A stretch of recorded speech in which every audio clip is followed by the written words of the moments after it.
بیٹے کی شادی کی، بہو گھر لائے، ابھی 2 دن نہیں گزرے تھے کاروبار میں نقصان ہو گیا، یا گھر کا کوئی فرد فوت ہو گیا، یا کوئی جانور مر گیا، تو کہا کہ یہ منحوسہ آئی ہے تو ہمارا یہ نقصان ہو گیا۔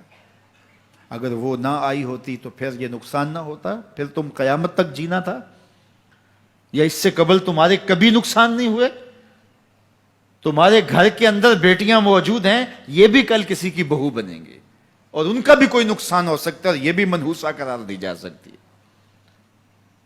پھر تانو تشنی کے تیر جو ہے وہ اس کے اوپر لگائے جانے لگے۔ کتنی زیادتی ہے، کتنا ظلم ہے، کسی کا دل توڑنا، کسی کا دل دکھانا، کسی کو منحوس قرار دے دینا۔ از خود تمہارے پاس کیا سند ہے؟ تمہیں الہام ہوا ہے؟ کیا حجت ہے، کیا دلیل ہے تمہارے پاس کہ کسی کو تم نے منحوس قرار دے دیا؟ کتنا مکار ہے انسان، اپنی بدعمالیوں کو، اپنی نیت کے کھوٹ کو، اپنی نیت کی کوتاہیوں کو، اپنی سستیوں کو، اپنے عمل کی کمیوں کو دوسرے کے اوپر مڑ دیتا ہے۔ کاروبار تو نے صحیح نہیں کیا، نقصان ہو گیا۔ صبح 12 بجے اٹھ کے تو گھر سے جا رہا ہے اور نقصان ہو گیا۔ تو نے 2 نمبر مال بیچا، آج پکڑا گیا اور نقصان ہو گیا۔ تم نے ٹیکس نہیں دیا، تم نے زکوٰۃ نہیں دی، تم نے دروازے پہ کھڑے ہوئے سائل کو جھڑکا، نقصان ہو گیا۔ یہ تمہارے پاپ ہیں جو مصیبت بن کے تمہارے سامنے آتے ہیں۔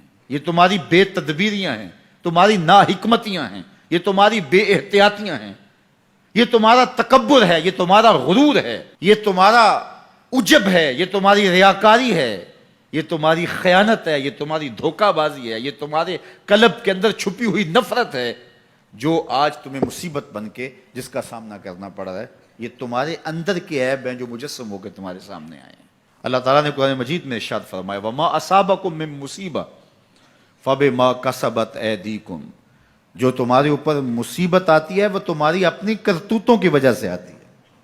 بیماری آئی تمہارے پرہیز نہ کرنے کی وجہ سے آئی، بیماری آئی تمہارا زیادہ کھا لینے کی وجہ سے آئی، بیماری آئی تمہارا نامناسب غذا لینے کی وجہ سے آئی، بیماری آئی وقت پہ سوئے نہیں، وقت پہ اٹھے نہیں، تم نے کسی سے زیادتی کی، بیماری تمہاری بدعمالیوں کی سزا ہے، مصیبت کا آنا، تکلیف کا آنا تمہاری بدعمالیوں کی سزا ہے، اور منحوسہ یہ خاندان کی خاتون ہے۔ تو یہ دوسرے کے اوپر مڑ کے اپنی کوتاہی، اپنی غلطی دوسرے کے اوپر لگا دی اور اس کو منحوس قرار دے دیا۔ اگر کسی کا کام تمہیں دیکھ کر کے اچھا نہ ہو تو پھر تم بھی منحوس قرار پائے نا۔ اگر آج تم کسی کی بہن کو، کسی کی بیٹی کو منحوس قرار دیا ہے اور خاندان کے اندر اس کو منحوس مشہور کر دیا ہے، تو اگر کوئی یہ مشق تمہاری ماں پہ کرے، تمہاری بہن کو منحوس قرار دے دے، تمہاری بیٹی کو منحوس قرار دے دے، تو تمہارے دل پہ کیا گزرے گی؟ یہ کتنا ظلم ہے، کتنی بڑی زیادتی ہے کہ آج خود کسی کو منحوس قرار دے دیا۔ کوئی منحوس نہیں ہے، کوئی لمحہ منحوس نہیں ہے، کوئی شخص منحوس نہیں ہے، کوئی وقت منحوس نہیں ہے، کوئی گھڑی منحوس نہیں ہے۔ مصیبت کا آنا، تکلیف کا آنا تمہاری بدعمالیوں کی سزا ہے۔ لیکن قرآن نے کیا خوب بات فرمائی، وَيَعْفُو عَنْ كَثِيرٍ، ابھی تو بہت ساری باتیں ہم معاف ہی کر دیتے ہیں۔ تم نے کوئی گناہ کیا، پھر تمہارے ہاتھ اٹھ کے ہم نے معاف کر دیا۔ تم نے کوئی گناہ کیا، تم نے صدقہ کیا، ہم نے معاف کر دیا۔ تم نے کوئی گناہ کیا، تم نے سجدہ کیا، ہم نے معاف کر دیا۔ تم نے گناہ کیا، تم نے وضو کیا، ہم نے سارے گناہ جھاڑ دیے۔